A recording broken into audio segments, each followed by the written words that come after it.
I hope all of you guys are enjoying the calm before the storm. Now, don't get me wrong. There has not really been anything too calm about 2024 thus far.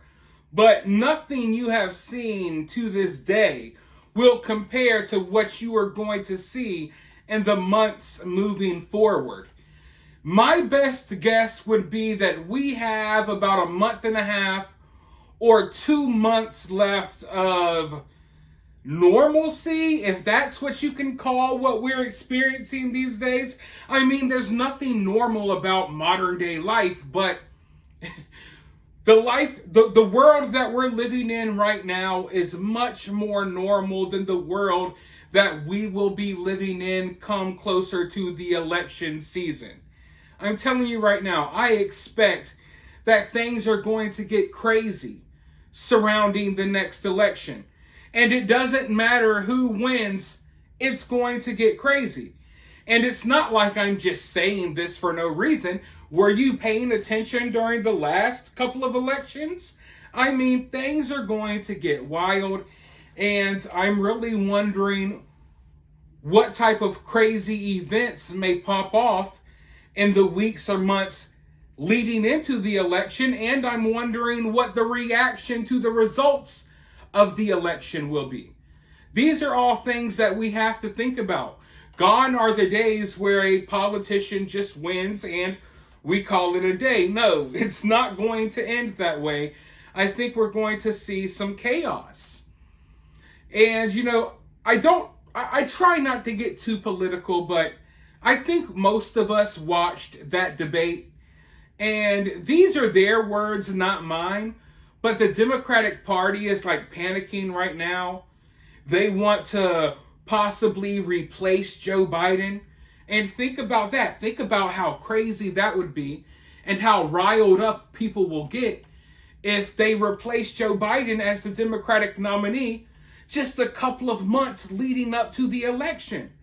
Think about that.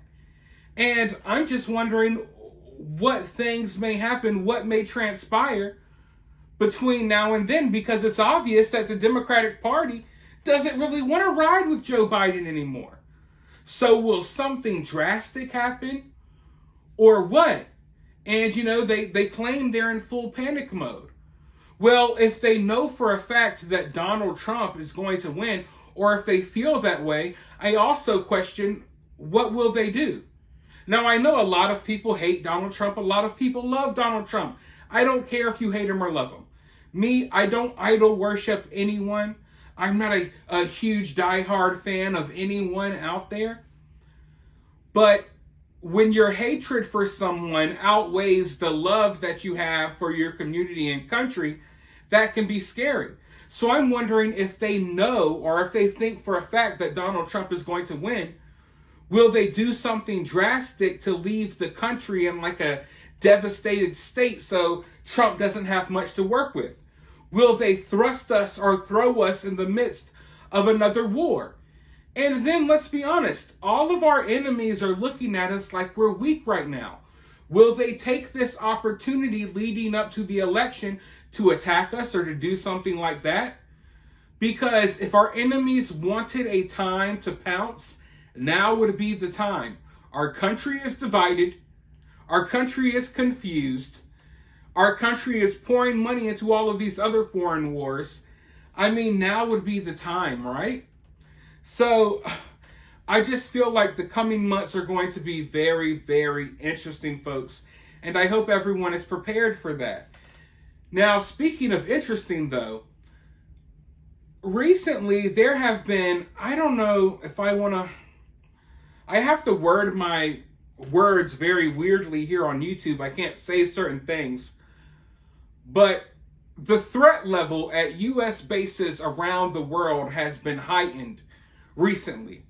Now, obviously, for U.S. forces stationed in the Middle East, this makes sense. You got all of this going on with Israel and Hamas, and now possibly, who knows what's going to happen in Lebanon. You got Iran talking crazy, so it makes sense for U.S. soldiers in the Middle East to be on this heightened threat level, right? But now they have raised the threat level at U.S. bases in Europe. And I don't know, is this propaganda? Are they doing this to scare people about Russia? Or do they really have some credible threats? Because this is not something that we've seen in a very long time. I'm talking about US bases in Europe. So I don't know if they have caught wind of a possible attack against US forces in Europe. Maybe some type of terror attack or something. I don't know. But it's starting to look like that. But before I go any further, let's go ahead and roll this clip, and then I'll be right back with more thoughts. U.S. military bases in Europe are on high alert with concerns of a potential terrorist attack targeting personnel or facilities. U.S. Central Command sharing that alert yesterday, saying naval drones used by the Iran-backed Houthi rebels present an imminent threat to U.S. and merchant vessels in the region. But despite concerns coming out of the Middle East, European bases included in this alert, with one military official stationed in Germany saying they have not seen this threat level in at least 10 years. So joining me now is retired Marine Intelligence Officer Hal Kempfer. Hal, thank you so much for your time on this. First of all, how significant is this heightened state of alert, and what likely triggered it? Nicole, it's very concerning. Basically, what it says there's an imminent threat of attack. It's not localized to any particular base. It's throughout the what we call the European Area of Responsibility, EUCOM, or European Command. All the bases there have gone to what's called Force Protection Condition Charlie. It's not the highest force protection condition, but it's very restrictive. If you were to look at what's happening at the front gates and around the perimeters, you would notice a big difference of what's going on. So it is significant. Now, what could have triggered this? That really, at this point, we don't know. But obviously, some sort of intelligence, some sort of information that there was a threat. It could have been something they picked up online. It could have been that they had somebody in custody or talked to a source, a human source, that said they were planning some big attack. It could be from completely outside of Europe.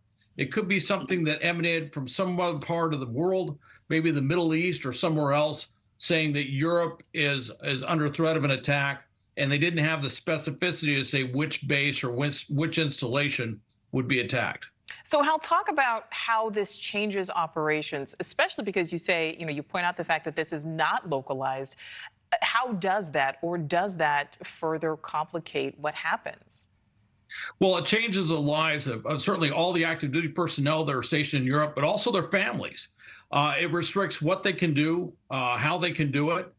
Maybe could be they were part of a summer camp or something, part of a base in Germany.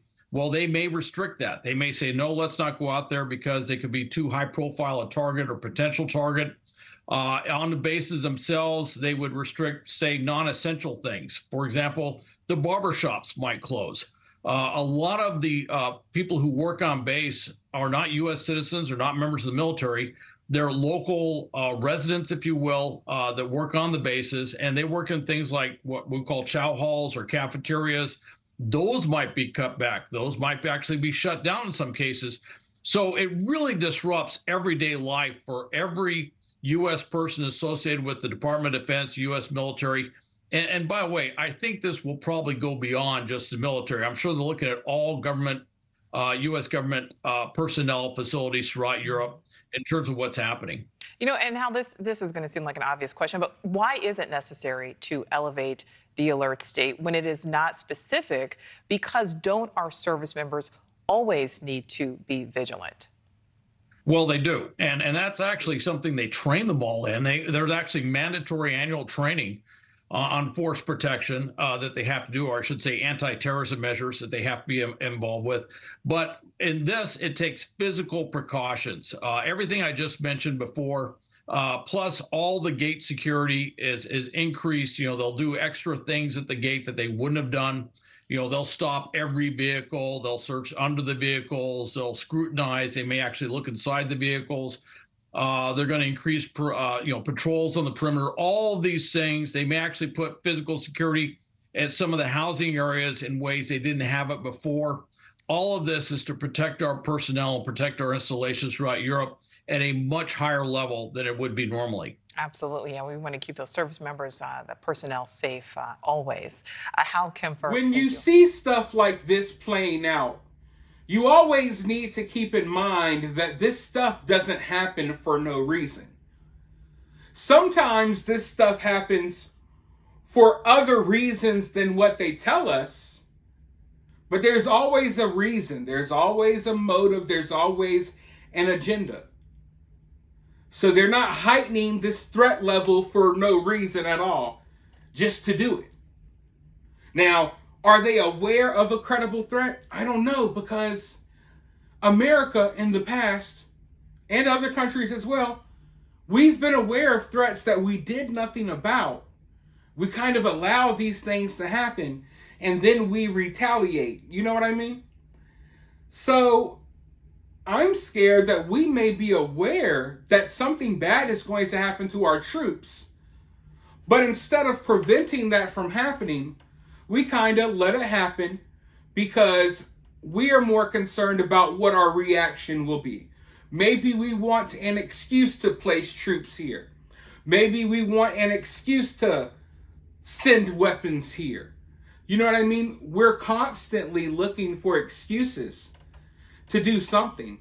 And often people lose their lives in order for America and other countries to find excuses to do things with their military or what have you.